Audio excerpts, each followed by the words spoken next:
Ėjo dieną ir naktį, priėjo girią.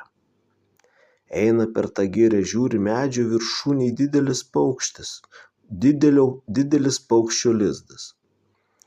Užsigeidė jį pažiūrėti, kas tame lizde yra.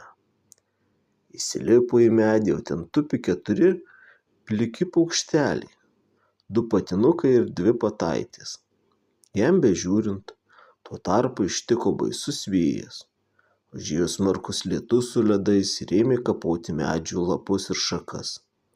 Pagailo nykštukui tų paukštelių, jis nuvilko savo sermėgą, uždengė paukštelius, o pats pasislėpė po medžiu. Kada lietus su ledais praėjo, žiūri, parlėkė didelis paukštis, gripas. Toks pailsęs, sušilęs, parlėkęs tuojau puolė prie savo vaikų. A, koks čia geradarys mano vaikelius išgelbėjo. Ėmė tuojau ieškoti ir atrado po medžiu nykštuką. Sakyk,